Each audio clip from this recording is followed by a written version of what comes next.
Hello friends, आपका फिर से एक बार स्वागत है। आज हम बात करने जा रहे हैं ओपन सिस्टम इंटरकनेक्शन मतलब ओएसआई लेयर की। दोस्त, इससे पहले आप हमारे वीडियोज़ को लाइक करें, शेयर करें एंड सब्सक्राइब करें और ये वाला बटन ज़रूर प्रेस करें। ठीक है दोस्त, हमारे चैनल पे सारी वीडियोज़ हिंदी में मिलेंगी और मैं कोशिश करूँगा कि सीक्वेंस में वीडियोज़ डालूँ तो आपको और अच्छे से समझ में आए और पसंद आए। ठीक है दोस्त, तो हम स्टार्ट करते हैं ओएसआई लेयर। ओएसआई लेयर सबसे पहले होता है क्या, ओपन सिस्टम इंटरकनेक्शन मॉडल होता है।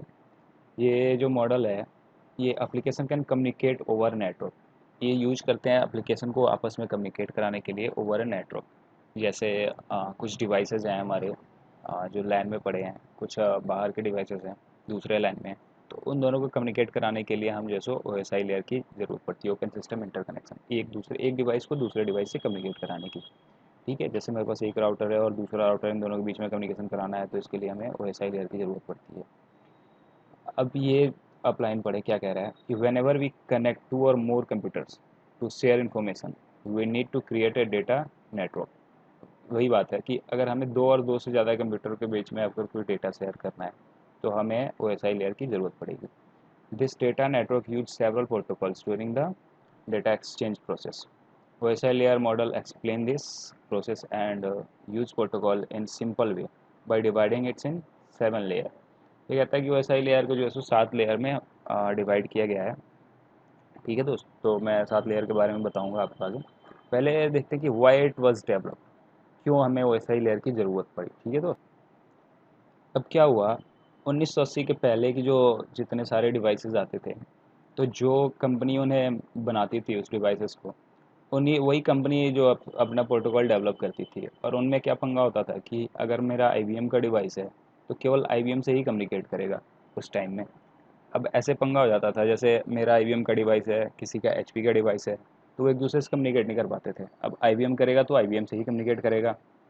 ठीक है दोस्त, तो इस पंगे के लिए जो है सो इस पंगा को सॉल्व करने के लिए उन्होंने ऐसा लाया। जैसे क्या होता है, ये आईबीएम की डिवाइस है, ये भी आईबीएम की डिवाइस है, ये भी आईबीएम की। अब ये सारे आईबीएम की डिवाइस हैं तब तो ठीक है। अब जब सारे आईबीएम के हैं तब तो ठीक है, आपस में कम्युनिकेट कर लेंगे। लेकिन अगर यहाँ पे गलती से किसी ने क्या किया, एक डिवाइस लाया किसी दूसरी कंपनी का, जैसे किसी भी कंपनी का, नोकिया का लाया या फिर एचपी का उठा लाया डिवाइस, और इस डिवाइस को क्या किया, कनेक्ट कर दिया अपने लैन में। अब उस टाइम ये दोनों डिवाइस के अलग अलग प्रोटोकॉल हो जाएंगे और ये दोनों आपस में कम्युनिकेट नहीं कर पाएंगे। तो इस तरह से बहुत पंगा होता था कि सेम कंपनी का ही मैन्युफैक्चर किया हुआ प्रोडक्ट ही आपस में एक दूसरे से कम्युनिकेट कर पाते थे। तो इन सब चीज़ों को सॉल्व करने के लिए उन्होंने ओ एस आई लेयर लाया। ठीक है दोस्त, तो देखते हैं ओ एस आई लेयर के बारे में। यहाँ पे क्या लिखा है कि sort of the issues open system protocol was developed. Open system protocol industry a protocol that was not tied with a specific manufacturer company. With open standard protocol we can use equipment for any vendors to build our networks. तो इसको लाया गया कि जो है सो कोई भी vendor हो, किसी भी तरीके का, जब कोई भी कंपनी हो, कोई भी बना रही हो डिवाइसेस, वो सारे आपस में कम्युनिकेट कर पाएँ, इसलिए हम इस O S I open system interconnection को लेके आए गया। As only requirement implement the standard protocol with open standard protocol network can consist of many different computing platform running at entirely different softwares। किसी भी तरीके के सॉफ्टवेयर हो, किसी भी तरीके की डिवाइस हो, कोई भी ओ एस आई, कोई भी iOS हो, सब आपस में कम्युनिकेट करेंगे। इसके इसी के लिए बनाया गया। ये जो चार पांच कंपनियां जो हैं, इन्होंने इस प्रोटोकॉल को डेवलप करने के लिए, ओपन सिस्टम इंटरकनेक्शन में जो प्रोटोकॉल डेवलप करने के लिए सपोर्ट किया था, ये है आंसी है एक, दूसरा है I triple E, I S O ने सपोर्ट किया था, आई ई टी ने सपोर्ट किया था, W3C ने किया था, वर्ल्ड वाइड वेब कंस्ट्रक्ट, ये जो है उन्होंने सपोर्ट किया था। तो ऐसे ही 5-6 कंपनियों ने मिलकर सपोर्ट किया था इस प्रोटोकॉल को डेवलप करने के लिए। 1980 के पहले जो होता था, वो सारे कंप्यूटर एक दूसरे से तभी बात करते थे जो सेम वेंडर के बनाए हुए होते थे। डिफरेंट वेंडर में कम्युनिकेट नहीं कर पाते थे। तो इन सब प्रॉब्लम को सॉल्व किया गया ओएसआई को लाके। ओएसआई मॉडल जो है ना, 7 लेयर में डिवाइड किया गया था। तो ये जो सातों लेयर हैं इनके, ये ऐसे हैं: application layer, presentation layer, session layer, transport layer, network layer, data link layer, physical layer. अब इनको ऐसे रिवर्स में लिखा जाता है। पहले फिजिकल लेयर होता है, सेकंड डेटा लिंक लेयर होता है, third network, fourth transport, fifth session, six presentation and seventh application होता है। सिंपल अगर देखा जाए तो मैंने यहाँ पे आपको डायग्राम बना रखा है कि एप्लीकेशन लेयर क्या करता है। तो provide platform to access network. Presentation layer क्या करता है, तो फॉर्मेट जो है डेटा का सेट करता है। सेशन लेयर क्या करता है, तो configure and open network connection, network connection को इस्टेब्लिश कराता है, ये टर्मिनेट कराता है। ट्रांसपोर्ट लेयर क्या करता है, break large data file in a small segment. Large data file को जो सो क्या करता है, लार्ज डेटा जो होता है उसको ब्रेक करता है, छोटे छोटे सेगमेंट्स बनाता है ताकि उसे ईजिली हैंडल किया जा सके। नेटवर्क लेयर क्या करता है, find route for IP address. Network layer network पे आईपी काम करता है। तो आईपी क्या होता है कि हमारे जो सेगमेंट्स आते हैं उनमें आईपी हेडर लगाता है नेटवर्क लेयर। आईपी हेडर लगाने के बाद उसको वो राउट ढूंढता है, राउट से उसको फॉरवर्ड करता है डेटा को आगे। डेटा लिंक लेयर क्या क्या करता है, packet data transmission, pack data for transmission. Data को पैक कर देता है, फ्रेम बनाता है, फ्रेम बना के ट्रांसमिशन के लिए पैक कर देता है। इस डेटा लिंक लेयर पे क्या काम करता है, डेटा लिंक लेयर पे मैक एड्रेस काम करता है। ठीक है। और जो फिजिकल लेयर होता है ट्रांसमिट और रिसीव डेटा के लिए होता है। फिजिकल लेयर जो होता है जैसे हमारा डिवाइस हो गया, हमारे केबल्स हो गए, और जो मीडिया होती है फिजिकल मीडिया जो जैसे हम क्या करते हैं, डेटा आता है तो वो बिट बाइट में कन्वर्ट होता है यहाँ पे फिजिकल लेयर पे, यहाँ से ट्रांसमिट डेटा लिंक लेयर पे, यहाँ से ट्रांसमिट होता है फिजिकल लेयर पे जो सो इलेक्ट्रिक सिग्नल वे में, लाइट वे में, तो जो सो ट्रांसफ़र होता है। तो ये होती हैं सातों लेयर। अब हम ब्रीफ में बात करेंगे सातों लेयर के बारे में। तो यहाँ देखते हैं हम एप्लीकेशन लेयर क्या होता है। Application layer provide platform to send and receive data over the network. Application layer एक प्लेटफॉर्म प्रोवाइड करता है जहाँ से हम डेटा को सेंड कर सकते हैं, रिसीव कर सकते हैं, कुछ प्रोटोकॉल्स होते हैं उनकी मदद से। ठीक है दोस्त, कुछ प्रोटोकॉल होते हैं उनकी मदद से हम क्या करते हैं, डेटा को ट्रांसफ़र कर सकते हैं, रिसीव कर सकते हैं। ये हमारे एप्लीकेशन लेयर का काम होता है। जैसे ब्राउज़र्स, इनके एग्जांपल में ब्राउज़र्स आ जाते हैं, जैसे गूगल क्रोम है, मोजिला फायरफॉक्स है, इंटरनेट एक्सप्लोरर है, और भी बहुत सारे ब्राउज़र हैं जो यूज़ होते हैं। इनके एग्जांपल जो है सो ईमेल क्लाइंट्स होते हैं, जैसे आउटलुक एक्सप्रेस है, मोजिला थंडरबर्ड है। एफटीपी क्लाइंट्स है जो फाइलज़िला है, एसएफटीपी है। एप्लीकेशन लेयर प्रोटोकॉल अगर आप देखना चाहें तो बहुत सारे प्रोटोकॉल हैं जो मैंने यहाँ दिखा रखा है, आपको एग्जांपल में दे रखा है। आप चाहें तो इसे कॉपी पे नोट्स भी बना सकते हैं। इनको समझना चाहेंगे, हम देखते हैं कि एसएनएमपी जो होता है, सिंपल नेटवर्क मैनेजमेंट प्रोटोकॉल, ये एप्लीकेशन लेवल प्रोटोकॉल है। इससे भी हम डेटा को कम्युनिकेट कराते हैं एप्लीकेशन थ्रू एप्लीकेशन लेयर के। जैसे ये एसएनएमपी क्या करता है, use to control the communication networking device, use to control the connected networking devices. अब ये क्या करता है एसएनएमपी, एसएनएमपी सिंपली क्या करता है, एक सिस लॉग होता है जो लॉग जनरेट करता है। जैसे आप एक डिवाइस से दूसरे, कोई एडमिन बैठा हुआ है वो देखना चाहता है कि मेरे जो डिवाइस पे क्या चल रहा है। तो आप अगर कोई भी काम करते हो अपने डिवाइस पे तो वो क्या करता है, एक सिस लॉग जनरेट करता है। अगर हम कन्फिगर कर रखे होते हैं एसएनएमपी, तो एक लॉग जनरेट करता है। आप कुछ भी करोगे तो एक जैसे आपने प्रिविलेज मोड में गए या फिर कन्फिगरेशन मोड में गए तो एक लॉग जनरेट करके एडमिनिस्ट्रेटर को बता देगा कि भाई साहब ये जो बंदा इस पीसी पे बैठा हुआ है वो ये काम कर रहा है। तो ये होता है एसएनएमपी। ये टीएफटीपी होता है, ट्रेवल फाइल ट्रांसफर प्रोटोकॉल। ये यूज़ एक्चुअल होता है कि जैसे टीएफटीपी सर्वर हम लगाते हैं इसलिए कि क्या करते हैं कि अगर हमारे जो डिवाइसेस लगे हैं, राउटर स्विच लगे हैं, उनके आईओएस जो होते हैं उनके अंदर मिनी आईओएस होते हैं, उस आईओएस का बैकअप लेते हैं हम, बैकअप लेके टीएफटी सर्वर पर रखते हैं। तो टीएफटी सर्वर एक स्टोरेज सर्वर होता है जहाँ पे हम अपने आईओएस को स्टोर कर सकते हैं। ठीक है दोस्त, ये नाम नाम से सर्च कर सकते हैं, इसमें कोई डायरेक्टरी वगैरह नहीं होती है टीएफटीपी सर्वर में।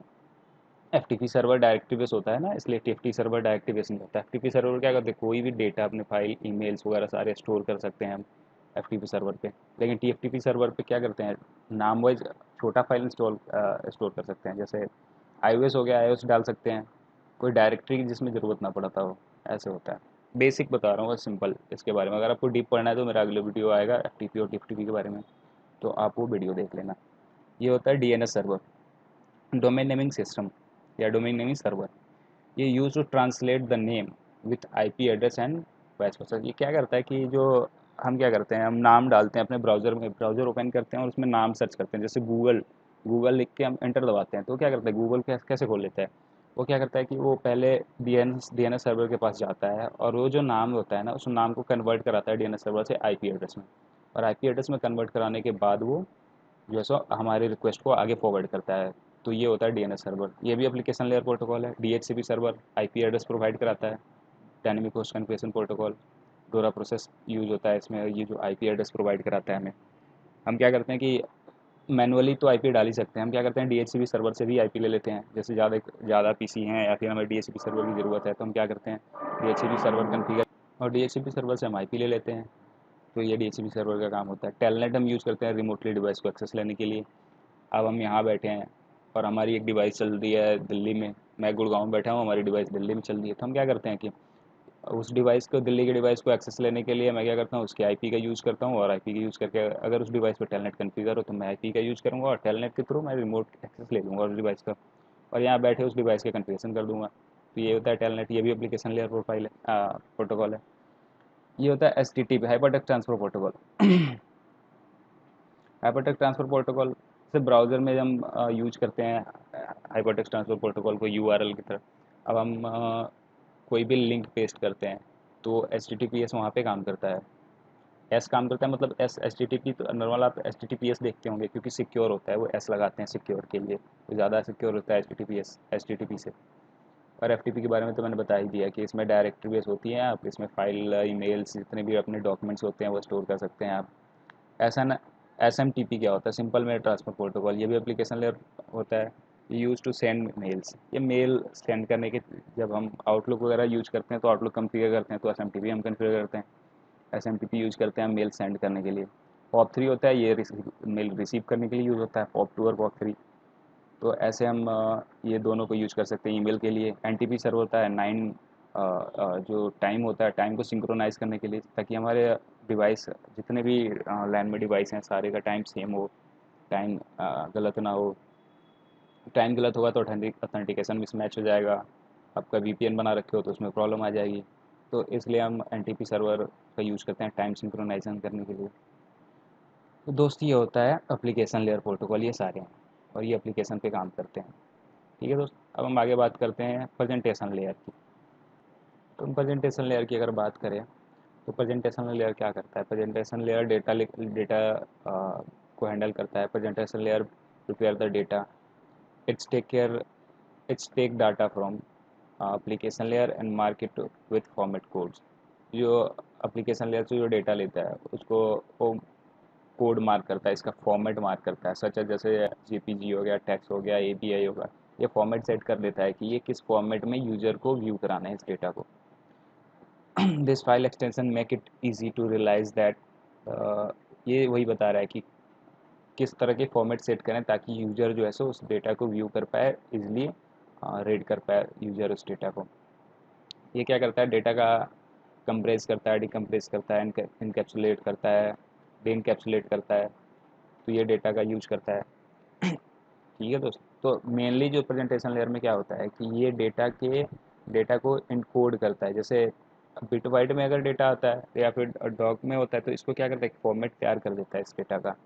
कि अगर कोई रफ डेटा आ रहा है तो उसको एक फॉर्मेट दे देगा कि ये जो डेटा मेरे पास, मैंने एक पिक्चर भेजा, अब ये फ़ोटो भेजा तो फ़ोटो को वो तो सिग्नल में आएगा इसके पास या फिर सिग्नल में ये ट्रांसमिट होगा। उस फोटो का जो बिट बाइट, पहले तो वो बिट बाइट में कन्वर्ट करे, उस बिट बाइट को क्या करता है, ये एक फॉर्मेट बता देता है कि ये जेपीजी है।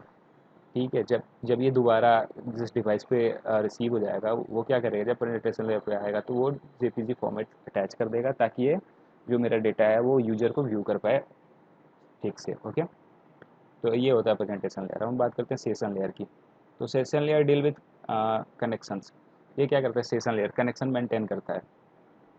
ठीक है दोस्त, तो ये क्या करता है कि जैसे दो यूज़र हैं, दो यूज़र के बीच में जो कम्युनिकेशन है उसको करवाता है।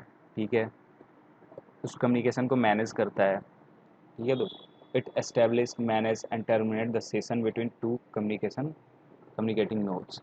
ये दो नोड्स के बीच में एस्टेब्लिश करता है, सेशन को मैनेज करता है, उसको टर्मिनेट भी करता है।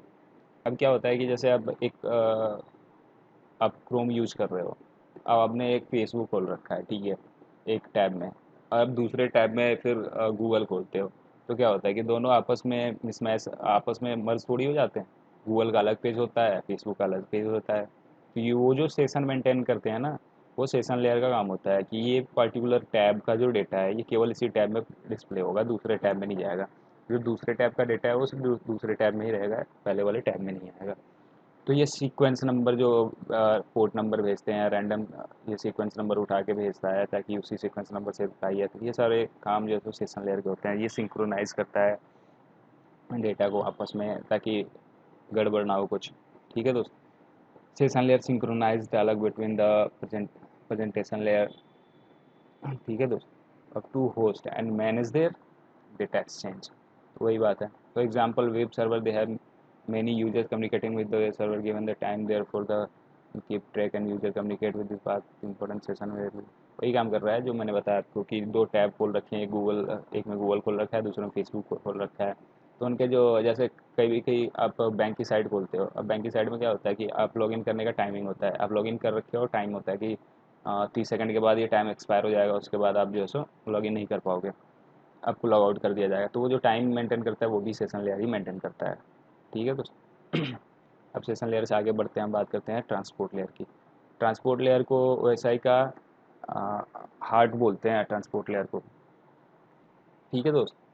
और ये सबसे इंपॉर्टेंट लेयर होता है। It setup and maintain the connection between two devices. दो डिवाइस के बीच में कनेक्शन जितने मेंटेन होते हैं, जैसे थ्री वे हैंडशेक हो गया, रिलेबल कनेक्शन हो गया, अनरिलेबल कनेक्शन हो गया, ये सारे मेंटेन करना, end to end data deliver करना, डेटा का एक्नॉलेज लेना, अगर कोई डेटा ड्रॉप हो गया तो उसको रिट्रांसमिट करना, ये सारा काम अब ट्रांसपोर्ट लेयर का होता है। Data transmit method can be use to connection oriented और कनेक्शन लेस। ये कनेक्शन ओरिएंटेड भी हो सकता है। कनेक्शन ओरिएंटेड कहने का मतलब कि अगर हम कोई डेटा भेज रहे हैं तो उसका एक्नॉलेज मुझे मिलना चाहिए। ठीक है, तो वो कनेक्शन ओरिएंटेड हो गया। कनेक्शन लेस कि हमें पता नहीं है कि मैं जो डेटा भेजे जा रहा हूँ वो यूज़र को रिसीव हो रहा है या नहीं हो रहा है। तो कनेक्शन ओरिएंटेड टीसीपी में काम करता है, और कनेक्शन लेस जो होता है यूडीपी में काम करता है। For unreliable data deliver its use connectionless. वही बात है, अनरिलेबल जो डेटा डिलीवर होता है उसको कनेक्शन लेस बोलते हैं। Connection less method use UDP. For reliable data deliver use connection oriented.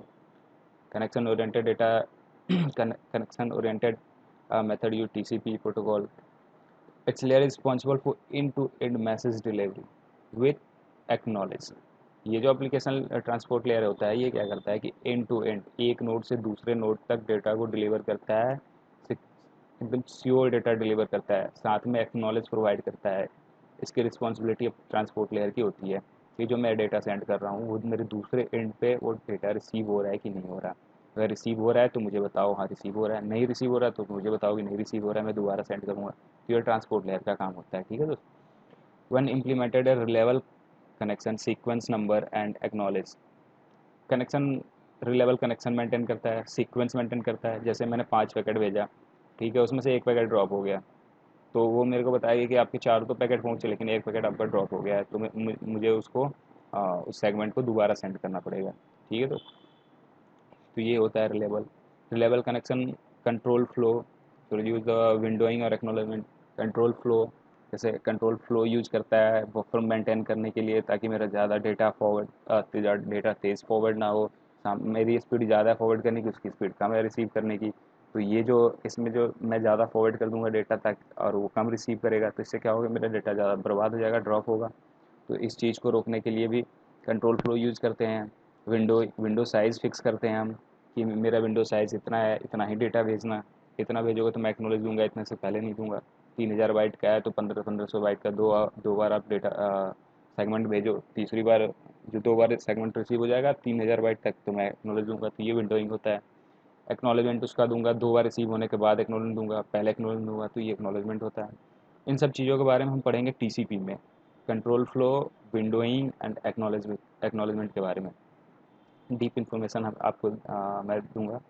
TCP जब की मेरी वीडियो आएगी, आप टीसीपी की वीडियो देखना। टीसीपी की वीडियो में आपको ये सारी चीज़ें मिलेंगी और वो भी डीप इन्फॉर्मेशन बहुत ही। अब आगे बढ़ते हैं, इसमें ट्रांसपोर्ट लेयर क्या करता है। It receive data for the session layer. अब ये सेशन लेयर से डेटा रिसीव करता है, उसको कन्वर्ट करता है सेगमेंट्स में। सेशन लेयर पे क्या करता है कि आपको जैसे 1 GB का डेटा मिल गया, अब आप 1 GB फॉरवर्ड थोड़ी कर सकते हो डेटा। अब 1 GB को क्या करोगे, छोटे छोटे सेगमेंट में तोड़ते हो। अब आपकी जो सेगमेंट बनती है 1460 बाइट की सेगमेंट एक बनती है, नॉर्मल जो सेगमेंट बनती है टीसीपी हेडर, और उसको एमएसएस जिसको बोलते हैं मैक्सिमम सेगमेंट साइज़ बनती है। उस साइज़ के हिसाब से आप डेटा को फॉरवर्ड करते हो, तो वो ये जो डेटा आती है हमारी 1 जीबी को 1 जीबी पूरी फॉरवर्ड थोड़ी हो जाती है, उसको तोड़ते हैं हम, तो छोटे छोटे सेशन में बनाते हैं। वो यहाँ पे काम होता है ट्रांसपोर्ट लेयर में, यहाँ सेशन मेंटेन होता है ट्रांसपोर्ट लेयर में। ठीक है, तो सेशन मेंटेन होता है, उसको पास करते हैं फिर वो नेटवर्क लेयर पे। तो ये नेटवर्क लेयर पे फॉरवर्ड कर देता है। नेटवर्क लेयर क्या करता है, आईपी हेडर लगाता है, उसके आगे फॉरवर्ड करता है। तो हम देखते हैं नेटवर्क लेयर के बारे में। तो इसमें टीसीपी और यूडीपी दो चीज़ें होती हैं। जो टीसीपी और यूडीपी का डीप इन्फॉर्मेशन तो मैं यहाँ पे नहीं दूंगा, बस आप इतना जान लो कि टीसीपी रिलेबल होता है, यूडीपी अनरिलेबल होता है। टीसीपी में 3 वे हैंडशेक होता है, यूडीपी में हैंडशेक नहीं होता है। टीसीपी में डेटा की गारंटी होती है कि मेरा डेटा पहुँच रहा है या नहीं पहुँच रहा है। यूडीपी में कोई गारंटी नहीं होती, मैं डेटा सेंड कर रहा हूँ, पता नहीं उसको एंड यूज़र को रिसीव हो रहा है या नहीं हो रहा। तो ये सब बेसिक चीज़ें हैं। अगर टीसीपी और यूडीपी के बारे में डीप में पढ़ना है तो मैं नेक्स्ट वीडियो बनाऊँ, नेक्स्ट वीडियो मेरी आप देखना, उसमें मिलेगी आपको टीसीपी और यूडीपी की डीप इन्फॉर्मेशन। ठीक है, तो अभी बात करते हैं नेटवर्क लेयर की। नेटवर्क लेयर क्या होता है? नेटवर्क लेयर में क्या होता है कि ये जो network layer responsible for providing logical addressing and no of IP address. ये क्या करता है, आईपी जैसे नेटवर्क लेयर पे हम सब लोग जानते हैं कि नेटवर्क लेयर पे आईपी की यूज़ होती है। ठीक है दोस्त, और डेटा लिंक लेयर पे मैक की। तो नेटवर्क लेयर जो होता है ये आईपी एड्रेसिंग कराता है। ठीक है, आईपी एड्रेसिंग होती है इस पर। Router work as a layer, as this layer, मतलब राउटर नेटवर्क लेयर पे वर्क करता है, लेयर 3 पे। कभी कोई पूछता है कि राउटर कौन सी लेयर पे काम करता है, तो नेटवर्क लेयर पे काम करता है, लेयर 3। जो लेयर 3 होता है ये नेटवर्क लेयर पे काम करता है। अब क्या होता है, network layer receive segment from transport layer. Transport layer से नेटवर्क लेयर क्या करता है, सेगमेंट को रिसीव करता है, wrap in the IP header, IP header में रैप कर देता है, और इसको डेटाग्राम बोलते हैं। जो अब क्या करा कि इसने क्या किया, ट्रांसपोर्ट लेयर से सेगमेंट को लिया, उसमें अपना आईपी हेडर लगाया। अब ये पैकेट बन गया। पहले सेगमेंट था, सेगमेंट ट्रांसपोर्ट लेयर पे था, उसको लिया, उसमें अपना आईपी हेडर लगा दिया। आईपी हेडर लगा दिया तो इसका जो सो पैकेट बन गया। अब इस चीज़ को हम डेटाग्राम भी बोलते हैं। ठीक है, नेटवर्क लेयर पे डेटाग्राम बन गया, पैकेट बन गया। अब पैकेट ही बोलेंगे ज़्यादातर, अच्छा रहेगा कि आईपी हेडर जब लग जाता है सेगमेंट में तो वो पैकेट बन जाता है। तो नेटवर्क लेयर पे पैकेट बनता है और ट्रांसपोर्ट लेयर पे सेगमेंट, ये आप ध्यान रखना। इसका मेन फंक्शन क्या होता है, डिफाइन आईपी एड्रेस जो डिफाइन करता है, ये करता है it's decide by which route data should take. अब ये कहता है कि ये राउट भी डिफाइन करता है। नेटवर्क लेयर का काम होता है कि मेरा जो डेटा सेंड होगा ये किस राउट से सेंड होगा, कौन सा राउट इसके लिए बेस्ट होगा। जैसे मेरे पास 2-3 राउट्स हैं, अगर कोई डेटा सेंड करने के लिए 2-3 इंटरफेस से डेटा सेंड कर सकते हैं। जैसे इंटरफेस E0/0 से सेंड कर सकते हैं, E0/1 से कर सकते हैं, E0/2 से भी कर सकते हैं। तो ये डिसाइड करता है कि कौन सा राउट बेस्ट है इसके लिए डेटा सेंड करने के लिए। ये भी नेटवर्क लेयर ही काम करता है। It's act as a network controller, it's manage the subnet traffic. Subnets जो होते हैं, मैंने पिछले वीडियो में आपको सबनेट्स के बारे में बताया था, तो जो सबनेट्स होते हैं वो भी नेटवर्क लेयर ही मैनेज करता है। ठीक है दोस्त, नेटवर्क लेयर पे जो आईपी हेडर होता है, आईपी हेडर बहुत बड़ा होता है। आईपी हेडर के बारे में हम अगले वीडियो में डिस्कस करेंगे, नेक्स्ट वीडियो में, कि आईपी हेडर क्या होता है, कैसे होता है। आईपी हेडर की बहुत अच्छी नॉलेज मैं आपको दूंगा, और बहुत ही ईजी वे में दूंगा ताकि आपको आसानी से समझ में आए। ठीक है दोस्तों, आगे हम बढ़ते हैं, आगे बात करते हैं हम डेटा लिंक लेयर की। ठीक है दोस्तों, डेटा लिंक लेयर क्या करता है, ये डिफाइन करता है, define the media access controller, MAC address जिसको बोलते हैं, या फिर हार्डवेयर एड्रेस बोलते हैं, फिजिकल एड्रेस भी बोलते हैं। डिवाइस की फिजिकल एड्रेस क्या है, हार्डवेयर एड्रेस क्या है, मैक क्या है। तो जो मैक होता है वो डेटा लिंक लेयर पे काम करता है। Data link layer responsible for synchronise the information which is to be transmitted over the physical media. Physical media जो ट्रांसफ़र करना होता है उसको सिंक्रोनाइज करते हैं हम, उस इंफॉर्मेशन को, और ये सिंक्रोनाइज करके फ्रेम बनाता है। जैसे हमने आईपी नेटवर्क लेयर पे देखा था कि आईपी हेडर लगता है। ठीक है, तो इसमें लेयर 2 हेडर लग के इसको हम क्या बनाते हैं, फ्रेम बनाते हैं। Data link layer receive packet and network from network layer and wrap it with layer 2 header. अब लेयर 2 हेडर इसमें ऐड करता है, इथरनेट हेडर, जिसके बाद क्या होता है, ये फ्रेम बन जाता है। ठीक है दोस्त, तो पहले तो आईपी हेडर लगा, पहले सेगमेंट बना ट्रांसपोर्ट लेयर पे, उसके बाद आया नेटवर्क लेयर पे, नेटवर्क लेयर पे आईपी हेडर लगा, और आईपी हेडर लगने के बाद आया डेटा लिंक लेयर पे, डेटा लिंक लेयर पे आने के बाद इथरनेट हेडर लगा, और ये फ्रेम बन गया। ठीक है दोस्त, तो डेटा लिंक लेयर पे वो फ्रेम बन गया। This layer is send and expect acknowledgement from the frame. ये क्या करता है कि इस लेयर पे जो डेटा आता है, जो फ्रेम होता है, इसको सेंड करता है और एक्सपेक्ट करता है कि एक्नॉलेज का उस फ्रेम का, चाहता है कि मुझे जो मैंने जो फ्रेम सेंड किया है इसका एक्नॉलेज मुझे मिलना चाहिए। अगर एक्नॉलेज नहीं मिलता अगर एक्नॉलेजमेंट नहीं मिलता है इसको एक्नॉलेजमेंट, तो ये क्या करता है, रिसेंडिंग, ये दोबारा रिसेंड करता है इस पैकेट को। Resending of non acknowledgement frame is also handle by this layer. This layer is establish logical layer between two nodes. ये लॉजिकल कनेक्टिविटी बनाता है दो नेटवर्क के बीच में। लॉजिकली जैसे हमारी टोपोलॉजी को लॉजिकली डिफाइन करता है कि कैसी हमारी टोपोलॉजी होगी, कौन कौन से डिवाइस किससे किससे कनेक्टेड होंगे, ये डिफाइन करता है। ये लॉजिकली एक डायग्राम अपने अंदर एक डायग्राम बना लेता है जिसको टोपोलॉजी डिफाइन करता है। जैसे किस टाइप की टोपोलॉजी है, रिंग है, बस है, हब है, हब एंड स्पोक है, कैसी टोपोलॉजी है वो बता देता है ये डेटा लिंक लेयर। तो डेटा लिंक लेयर पे सिंपल क्या होता है, ये मैक एड्रेस पे काम करता है, ठीक है। डेटा लिंक लेयर पे हमारा फ्रेम बनता है, आईपी हेडर जो ऊपर से आता है, पैकेट बन के आता है, उसमें हम क्या करते हैं, इथरनेट हेडर लगाते हैं, लेयर टू हेडर लगाते हैं। लेयर टू हेडर जिसको बोलते हैं हम, लेयर टू हेडर लगाने के बाद ये क्या करता है, फ्रेम बन जाता है। और फ्रेम बनने के बाद इसको फिर हम हैंड ओवर कर देते हैं फिजिकल लेयर को। अब ये डेटा ऊपर से मेरा बनते आ रहा है, यूजर एक पीसी के पास से, वहाँ से, यहाँ आपका बताऊँ, एप्लीकेशन लेयर से डेटा बनते आ रहा है। पहले एप्लीकेशन लेयर पे हमने राइट किया, वो प्रेजेंटेशन लेयर पे गया, प्रेजेंटेशन लेयर पे फॉर्मेट से ठीक हुआ, सेशन लेयर पे आया, सेशन लेयर पे उसको जो कम अ, जो सेशन को जो सो मेंटेन कैसे करना है, किस सेशन में मेंटेन करना है, वो सेट हो गया। ट्रांसपोर्ट लेयर पे कैसे उसको डेटा को स्मॉलर बिट में तोड़ना है, तोड़ के फॉरवर्ड करना है, वो हो गया। यहाँ पे सेगमेंट बना दिया तोड़ तोड़ के, यहाँ पे आईपी हेडर लगा के जो सो पैकेट बना दिया, यहाँ पे आया लेयर टू हेडर लगा के फ्रेम बना दिया। अब आया फिजिकल लेयर पे। फिजिकल लेयर की बात करते हैं, लास्ट लेयर होता है ये। फिजिकल लेयर क्या करता है, it is the lowest layer of OSM model, सबसे लास्ट लेयर है। Physical layer deal with communication media. ये जो मीडिया, कम्युनिकेशन मीडिया मतलब दो डिवाइसेस, फिजिकली दो डिवाइसेस के बीच में जो कम्युनिकेशन होता है, जो कम्युनिकेशन कराता है, वो फिजिकल लेयर होता है। This layer receive frame from data link layer and convert into bit bytes. अब जब फ्रेम मेरे पास लेयर टू पे जो है सो डेटा लिंक लेयर पर फ्रेम बन जाएगा, और फ्रेम जो हैंड ओवर कर देगा फिजिकल लेयर को, तो फिजिकल लेयर क्या करता है, फ्रेम को बिट बाइट में कन्वर्ट करता है। बिट बाइट में 0 1 0 1 0 1 जो बिट बाइट होता है ना, उसमें कन्वर्ट कर देता है। और इसके बाद क्या करता है, it's load the bit on actual communication media. Actual जो कम्युनिकेशन मीडिया किस किस तरह हमें फॉरवर्ड करना है, इसको बिट बाइट को कैसे इलेक्ट्रिकल वे में फॉर्मेट करना है, लाइट वे में इसको फॉरवर्ड करना है। जिस वे में फॉरवर्ड करना होता है वो डिवाइस के ऊपर डिपेंड और वायर के ऊपर डिपेंड करता है, उस वे में ये फॉर्मेट कर देता है। Depend depending on media type, this bit value is converted in signal. वही मीडिया, कौन सी मीडिया यूज कर रहे हो आप, उस मीडिया पर डिपेंड करता है। कौन सा वायर यूज कर रहे हो उसके ऊपर डिपेंड करता है कि किस वे में इसको ट्रांसफ़र करना है, ठीक है। तो आगे बात करते हैं हम, it's activate, maintain and deactivate the physical connection. Physical connection जो होता है इंटरफेस मैनेज करता है। जैसे हम क्या करते हैं कि कोई भी कम्युनिकेशन एक्टिवेट करना है तो हम इंटरफेस को ऑन करते हैं, वायर कनेक्ट करते हैं डिवाइस से। तो वो जो मेंटेन करना होता है वो फिजिकल लेयर पे होता है। फिजिकल लेयर मतलब हार्डवेयर डिवाइसेस, जितनी हार्डवेयर चीज़ें होती हैं सारे फिजिकल लेयर पे होती हैं। It is responsible with transmit and shift from the unstructured raw data. Unstructured raw data जो होता है वो ट्रांसफ़र करता है over physical media. Physical media में जो जितने सारे डेटा आते हैं जैसे वही बन के, उनको क्या करते हैं, केवल फॉरवर्ड कर देता है। Voltage data rate define this layer. Voltage कितना है, कितने वोल्टेज पे सेंड करना है, ज़्यादा वोल्टेज है, लो वोल्टेज है, कॉलिजन हो रहा है, नहीं हो रहा है, ये सारी चीज़ें होती हैं फिजिकल लेयर पे, ठीक है। तो data encoding is also done in this layer. Encoding होता है, प्लस एक चीज़ और होता है डेटा लिंक लेयर पे, यहाँ पे जो एक चेक, यहाँ पे क्या होता है, यहाँ पे चेकसम भी, एक चेकसम एक होता है, ये चेक करता है, एरर चेक करता है कि मेरा जो फ्रेम बन रहा है ये, इसमें कोई एरर भी तो नहीं है। तो ये चेकसम भी यहाँ पे आप यूज कर लेना है। चेकसम भी डेटा लिंक लेयर पे काम करता है, ठीक है दोस्त। और फिजिकल लेयर में और क्या क्या होता है, transmit digital analogue bits into electrical signal, optical signal में ट्रांसफर कर देता है। इसमें सिंपल कुछ नहीं होता है। जो फिजिकल लेयर की जब भी बात हो तो आपकी बस इतना समझ आना कि फिजिकल लेयर की बात हो रही है, मतलब हार्डवेयर डिवाइस की बात हो रही है।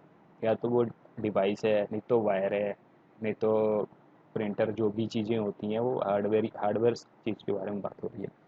एक चीज़ और है फिजिकल लेयर पे, ये क्या करता है, ये ट्रांसमिट मीडिया को डिफाइन करता है। ट्रांसमिट मीडिया को डिफाइन करने का मतलब क्या है कि सिंप्लेक्स मोड है, डुप्लेक्स मोड है। अब ये सिंप्लेक्स में फॉरवर्ड करना है या हाफ हाफ डुप्लेक्स है या फुल डुप्लेक्स है, तो ये बताता है physical media. One way communication हो रहा है या both side communication, two way communication हो रहा है, मल्टी वे कम्युनिकेशन हो रहा है, ठीक है। It's also define the network topology, network topology को भी डिफाइन करता है ये। हब, बस, मेस, रिंग। तो किस टाइप की टोपोलॉजी है ये, इस लेयर पे फिजिकल डिज़ाइन टोपोलॉजी की डिफाइन करता है ये एप्लीकेशन लेयर। ये सारी बातें आपको सिस्को के CCNA की बुक में दिख जाएंगी, बेसिक चीज़ें हैं ये, CCNA की बुक में मिलेंगी, ठीक है दोस्त। तो ये सारी होती हैं सातों लेयर। आपको एक चीज़ मैं ऊपर यहाँ पे दिखा देना चाहूँगा, जो ऊपर की ये 3 लेयर होती हैं ना, ये तीनों लेयर डेटा लेयर बोलते हैं इसको। इनमें डेटा का सारा काम, जैसे एप्लीकेशन एप्लीकेशन लेयर पे आपने देखा अभी कि क्या होता है एप्लीकेशन लेयर पे। जो एप्लीकेशन लेयर क्या प्रोवाइड करता है, हमारे trans sending and receiving end को डिफाइन करता है ना एप्लीकेशन लेयर। सेंड करना, रिसीव करना, ये काम होता है एप्लीकेशन लेयर पे। इस पे बहुत सारे प्रोटोकॉल यूज होते हैं। तो ये सारे डेटा पे यूज हो रहे हैं, सारे काम डेटा का हो रहा है ना। प्रेजेंटेशन लेयर, यहाँ भी डेटा का फॉर्मेट डिफाइन कर रहे हैं आप। तो ये सब डेटा का होता है। सेशन लेयर, सेशन मेंटेन कर रहे हैं डेटा का, कि डेटा एक दूसरे से मिक्स ना हो जाए, अलग अलग टैब हो, अलग अलग सेशन बने सबका, सिंक्रोनाइजेशन हो अपना अलग अलग। तो ये जो तीनों लेयर होते हैं ऊपर के, ये डेटा लेयर होते हैं। इसको ट्रांसपोर्ट लेयर को आ, क्या बोलते हैं, OSI का हार्ट बोलते हैं, जो मिडिल लेयर होता है ट्रांसपोर्ट लेयर। ये जो नेटवर्क लेयर होता है, इसके आगे नेटवर्क लेयर आ गया, डेटा लिंक लेयर आ गया, और फिजिकल लेयर आ गया। ये इसके नीचे जो चार ये लेयर है ना, ये चारों इंपॉर्टेंट होते हैं। खासतौर पे ये तीन बहुत ज़्यादा इंपॉर्टेंट है, transport, network and data link layer. Transport layer में आपका TCP और UDP, जो बहुत ही डीप आपको पढ़ना है, आज की वीडियो में आपको मैं बताऊंगा बहुत ही डीप TCP और UDP के बारे में। इनके हेडर्स के बारे में भी मैं डिस्कस करूंगा। नेटवर्क लेयर पे IP होता है, IP कैसे बनती है, कैसे जाता है IP हेडर, कैसे क्या क्या चीज़ें लगती हैं, इसमें बात करूंगा मैं IP हेडर की। डेटा लिंक लेयर पे बात करूँगा फ्रेम की, फ्रेम कैसे बनता है, क्या क्या चीज़ें होती हैं हमें। अगर ये दूसरे एंड पे डेटा रिसीव होता है तो उसको कैसे पता चलता है कि फिजिकल लेयर से डेटा लिंक लेयर में जाना है, डेटा लिंक लेयर से नेटवर्क लेयर में जाना है। कैसे स्विच को पता चलता है कि मुझे लेयर 2 पे हैंडल करना है, केवल डेटा लिंक लेयर हैंडल करना है, मुझे IP नहीं देखना है।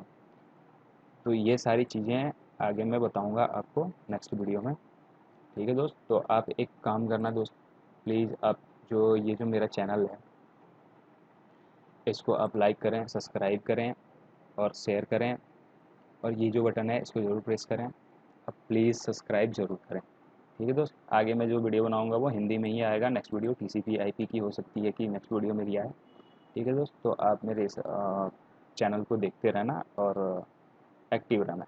और अपना राय जो है सो, कुछ अगर आपको गलत लगे या फिर कुछ आपको सुझाव देना हो तो आप कमेंट ज़रूर करना।